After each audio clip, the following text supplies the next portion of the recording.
nyo na pwede masisigo ba't ganto?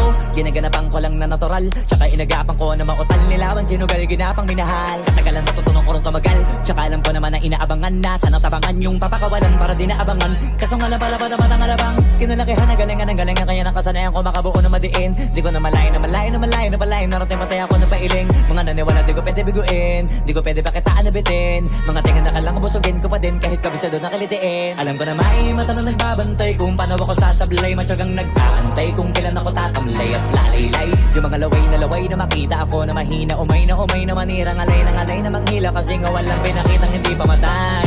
Na napasarap mag-rap, ang daming nagbago mula nung kilalanin ang tao. Daming nagtulak sa'kin, palaging maging ganado, palaging plakado, pag kumalaw palaging planado. Daming pasabog, kailangan pag malawak ang sakop, ikaw din ang talo sa laban. Pag nabalot ng takot kung saan ka aabot, takutin lahat ng mahahakot. Yung dami ng pagod ay may sukli pag di ka madamot. At kung hindi ko tsinaga, baka nauwi na sa wala. Ganito pala to kalala, kita mo naman na napala. Paano ko hindi ko ginawa, yung iba di makahalata. Malaki na anak kataya, marami na pwede mawala, pwede na pwede pabaya, hindi pwede puro mamaya, baka sa huli mapahiya. Totoo na parang himala lang mula sa iba ba tiningala. Matagal ko din na kinapakatagawa, di madapa yung kaligtad, di mo na kita binabahan. Marami pa nagdududa, puro kilos ang inuuna. Ngayon kita mo namumunga, tumutubo na, pakarami ko nakukuha, pero di pa rin nalulula.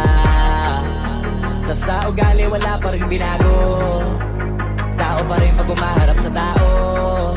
Pero pag usapang rap pa, iba ko literal na may bago kong naabangan sa tuwing may ilalabas na bago. Yan ang ginawang pambawi sa nakikinig palagi, para mas lalo sila ganahan. Di yung mga bago ko hanapin, yung iba naman nabababawan, pero di na para atupagin. Di kasi nila maunawaan, naimbulsa ko pinapalalim. Kahit pa paano naman naganap ako paunti-unti, gumalaw ng pino, hindi maitatanggi. Iba din na laking munti, pila may anting-anting. Sa galing may malayong kunting, naging kambing sa dami ng hinahin. Naputahe, pwedeng akalaing malaking kantin. Yung iba nakahalata na sa pangalan naglaka, nagiging malalapit lalo pag babaliktad na binasa.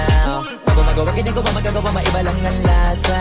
Para maipakita ko din na din ako gumagawa na basta-basta. Ngayon lalo pang nananabik, kasi meron ang bumabalik. Gagawin ko pa rin ang gagawin. Ngayon saan pa kaya ko neto dadalhin? Subok na yung lagi niyong sinusubok nun. Yung mga nanubok, yung ilong umusok, tsaka kumulutumbong. Ito na ngayon yung mga sinabihin yung gonggong. Sa tuktok na kami tumutungtong, ito yung hindi niya matutunton. Tsaka randan nyo na rin pataas, kamay ng pataas. Kada labas, kahit hindi madalas, palakas pa rin ang palakas. Sa amin na tong palabas, pabanas kaya nang mabanas. Pagkausap ang Pinas, pasok kami dyan, hindi na mapapalabas. Huwag ka na magtaka ba't nangyari at papano, kasi kitang-kita nyo naman malinaw pa sa klaro. Sarili na lang ang tinatalo, oo wala nang iba halata, kasi nga nung yung uso na iba, o diba yung iba na bura.